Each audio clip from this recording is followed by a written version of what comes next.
So hello and welcome back to another video. এটা শুধু শাকিব খান বলে বলছি না, এটা প্রত্যেকটা সময় মানে এই বিষয়টা নিয়ে ভিডিও বানাতেই হয়। এটা নিয়ে আর নতুন কিছু নয়। মানে জিদ্দার যখন চেঙ্গিস এলো সেটা কেজিএফ এর বলা হলো যে তার লুক অ্যান্ড ফিল সেটা তার যখন যেরকম ভিজুয়ালাইজেশন আমরা দেখতে পাচ্ছি সেটা চেঙ্গিস থেকে ইন্সপায়ার্ড। খাদান যখন এলো সেটা পুষ্পা থেকে ইন্সপায়ার্ড। এখন শাকিব খানের তুফান এলো সেটা অ্যানিমাল থেকে ইন্সপায়ার্ড বা কেজিএফ থেকে ইন্সপায়ার্ড।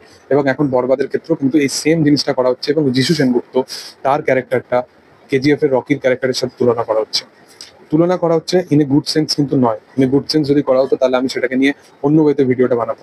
যিশু সেনগুপ্ত এমন একজন মানুষ আজকের দিনে দাঁড়িয়ে শুধুমাত্র মানুষটা বাংলা ইন্ডাস্ট্রি নয়, প্যান ইন্ডিয়া লেভেলে ভালো ভালো প্রজেক্টের সাথে সে অ্যাসোসিয়েট হয় এবং তার কোনো দরকার পড়ে যায়নি যে এরকম যাতা একটা প্রজেক্টের সাথে সে অ্যাসোসিয়েট হয়ে যাবে।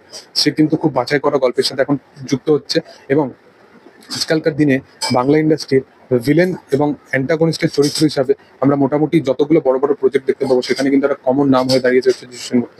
সেটা মির্জা 2 হোক, সেটা খাদান ক্ষেত্রে আমরা অলরেডি দেখে নিয়েছি, খাদান 2 এর ক্ষেত্রে হয়তো আমরা আবার দেখতে পেতেও পারি, সেটা এখন বলা বাহুল্যের বাইরে। বাট বরবাদের সময় মানে সাকিব দেব সবার এগেনস্টে কিন্তু যিশু সেনগুপ্ত এই মানুষটা দাঁড়িয়ে আছে। তো এই মানুষটাকে নিয়ে এরকম ভাবে নেগেটিভিটি ইম্প্যাক্ট ফেলার প্রচেষ্টা করা হচ্ছে, এটা কিন্তু খুব একটা বাজে জিনিস।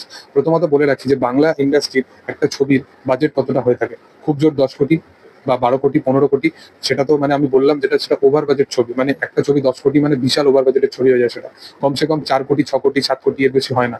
এবার তোমরা এটা জানো যে একটা কমার্শিয়াল জনারের মার্কেটে ছবি আনা বাংলা ইন্ডাস্ট্রির ক্ষেত্রে সেটা প্রবলেম হয়ে এটাই দাঁড়ায় যে সেই প্রোডাকশন ভ্যালুটা সেটা আবার প্রডিউসাররা ফেরত পাবে কিনা, এটা কিন্তু একটা বিশাল বড় ব্যারিয়ার হয়ে দাঁড়ায়। আজকের দিনে দাঁড়িয়ে বলিউড ইন্ডাস্ট্রি থেকে শাহরুখ থেকে শুরু করে সালমান, এদের ওপর কিন্তু বড় বড় প্রডিউসাররা তারা টাকা খরচা সাপেক্ষ করতে ভয় পাচ্ছে। এর পিছনে রিজনটা হচ্ছে এটা, এক তো বিশাল বড় একটা ব্যাগেজ থাকে যে একটা বড় সুপারস্টারকে তাকে প্রপার ভাবে তার স্টারডামটাকে মানে রেকটিফাই করতে পারবে কিনা, রেপ্লিকেট করতে পারবে কিনা, এবং সেটার উপরে আরেকটা বড় ব্যাগেজ যেটা থাকে যে যদি কিছু প্রবলেম হয়ে যায় তাহলে কালেকশন যেটা উঠে আসবে সেটাও আদৌ মানে সেটা খুব একটা মানে বিশাল কালেকশন উঠে আসবে কিনা সেটাও একটা বিশাল বড় ব্যাপার হয়ে যায়।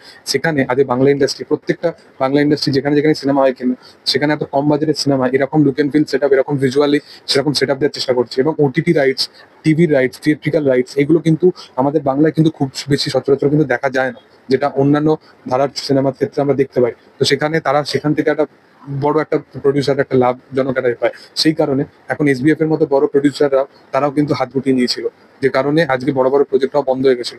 আজকে তারা রঘু ডাকাত, তুফান, তারপরে আগামী দিনে দাগি, তাণ্ডব এরকম বড় বড় প্রজেক্টের সাথে এই কারণে অ্যাসোসিয়েট হচ্ছে। আর আমাদের এখানে তো আমরা বলেই দিলাম যে একটা খাদান এসে তবে গেম চেঞ্জ হলো, না হলে কতটা প্রবলেমে ফেস করতে হচ্ছিল।